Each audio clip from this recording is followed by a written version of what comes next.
I want to work on myself first before I can go out there and take care of my dating life, before I want to dedicate myself to finding an amazing girlfriend, life partner, or a wife. That's absolute and utter nonsense. Let me tell you why. Several months ago, I was speaking to somebody on Instagram, a very successful entrepreneur from California. And this man said to me verbatimly that he wants to take care of his fitness first before he can start taking care of his dating and relationship life. And I simply asked him, why not do both? He said, well, I'm not opposed to that. What then happened was he became a one-on-one client and was incredibly successful.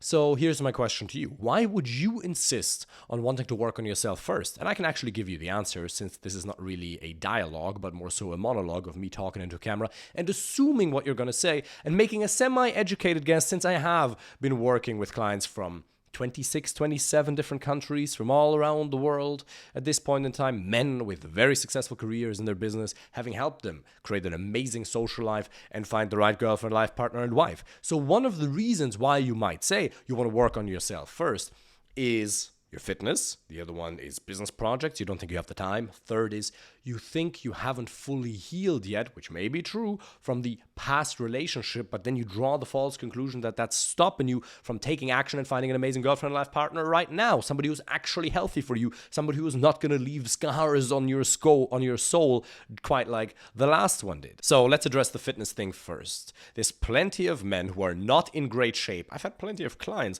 who are not in amazing shape, who have found amazing women. The fact of the matter is that you absolutely should work on your fitness, your health, and your body. Of course, this is going to make you more attractive, of course, but you really don't need it. There's plenty of examples of men with successful careers in their own business who are not in great shape at all, who have an amazing dating life, or who have found an amazing girlfriend, life partner, and wife. That's just absolutely and utterly true. So you can absolutely do both.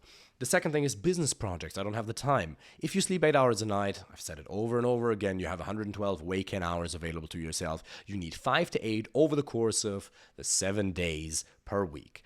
If you cannot make 5 to 8 hours per week to go out there, meet women in real life, be that in shopping malls, bars, or clubs, or whatever the case may be, use online dating apps, meet them for a date, get some coaching, get some mentoring, study the psychology of attraction. If you cannot dedicate 5 to 8 per week for that, you're simply not serious, and it's not important enough to you. There may be another reason. There may be excuses. There may be limiting beliefs. Maybe you don't think it's possible. You have all these excuses as to why it may not work for you.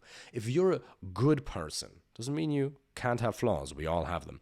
But if you're a good person and you're doing well in your life, there's nothing else you need to work on before you can start getting out there. Another reason why you might say I need to work on myself first is because you haven't healed from the past relationship that left so many scars on you.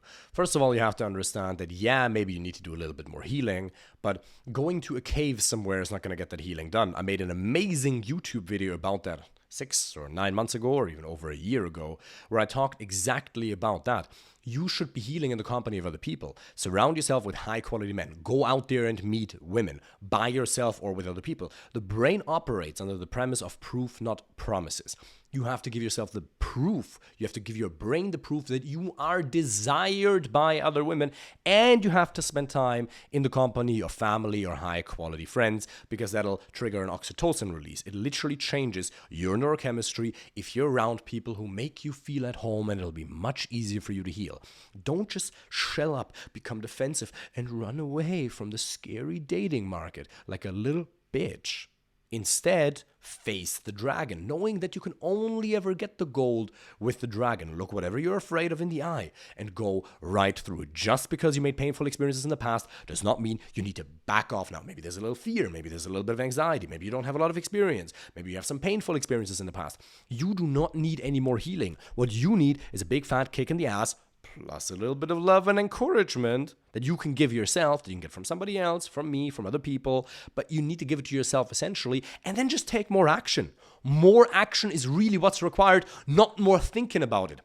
One of the things that I've learned over the years of working with 80% introverted men is that you guys tend to overthink so much. You're so intelligent. There's so much going on in your brain. You're obviously very successful in a lot of the areas that you've committed yourself to. but that can sometimes lead to inaction. You overthink. Complexity is the enemy of execution. You make it into something that's way more complex than it has to be.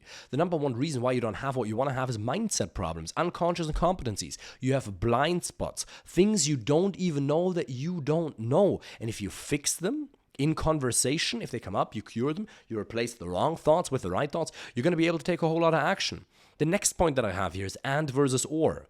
Most of the time we think, is it this or this? What about and? Yes, sometimes you obviously have to set priorities, and this comes first, then that comes first. And was it Charlie Munger or Warren Buffett who said that for every yes, there have to be 99 no's? I get that. But in this case, business and dating, business and sports. You can do both. Like, how much time does it really take to lose weight? To lose weight, it doesn't take any time. One of my friends is one of the best fitness coaches, weight loss coaches in Germany, and it is absolutely true that you do not need any time to lose weight. You don't even need to exercise. You should exercise because it's healthy, but you don't even need to exercise. All you need to do is count calories, increase your protein intake, take care of your steps, walk more, or just in essence, create a caloric deficit, and therefore it can be easier to do more steps. But you don't even have to exercise. Losing weight takes no time. Yes, if you want to build muscle, you want to get shredded, of course. But how much does that really take?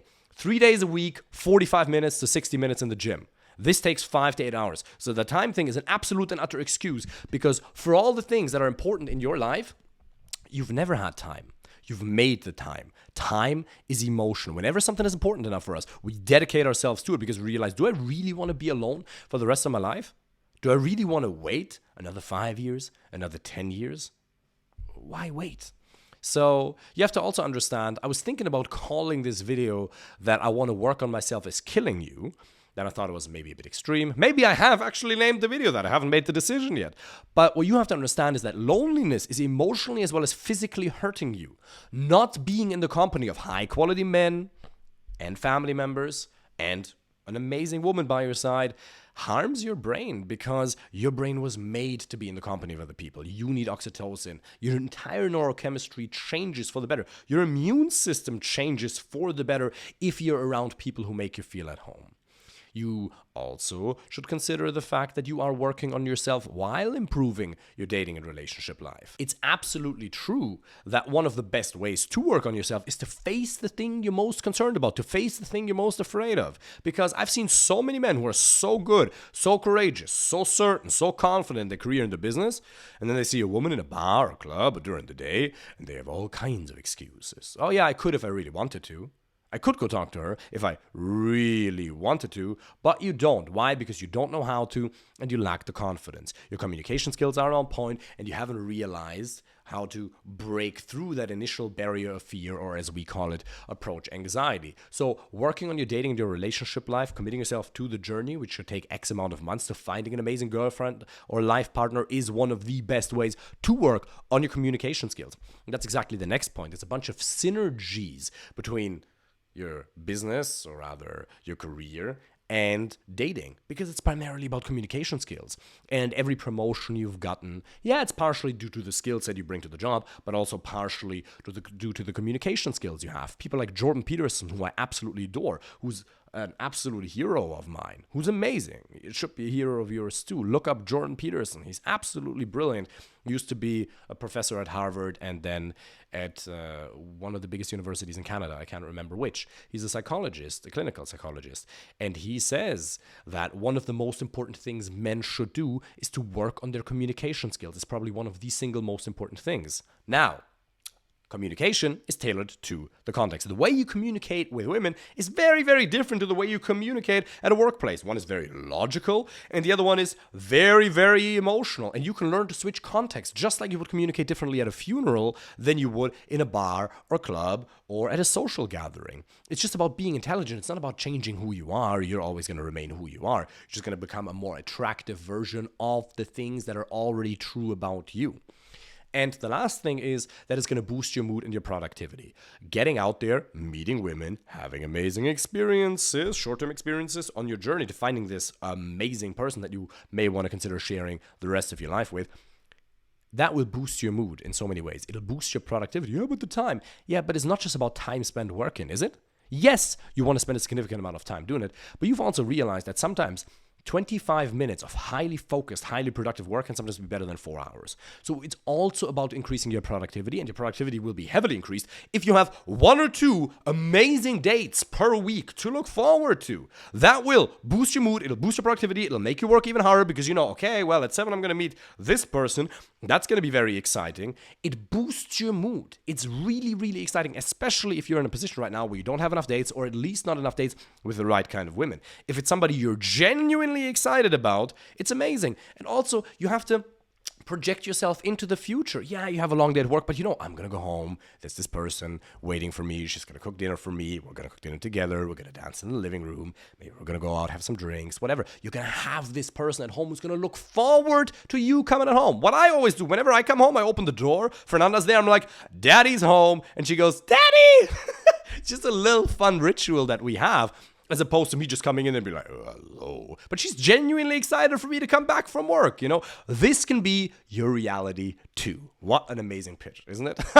But it's genuinely true. What are you waiting for? Why would you deprive yourself of the next 5 to 10 to 15 years of absolute and utter happiness just because you haven't developed a very, very simple skill set? Yes, there's plenty of blind spots that you have. You have a lot of wrong thoughts that need to be eroded, or rather replaced with the right ones. There's a couple of emotional blocks. All that can be solved. You can do that yourself, or if you want to fast track things, simply apply for a free initial consultation call and let me help you with that personally. I've been able to do this with men from all around the world. It's very systematic. It's very structured. I have a very German approach to it, as you might say it, but it's an enjoyable journey altogether. So, if you'd like some help, I'm here for you. And I'm looking forward to seeing, hearing from you in the comment section or in my Instagram DMs or in the application form. If not, check out the podcast, check out the free materials that are coming out, and I wish you all the best on your journey.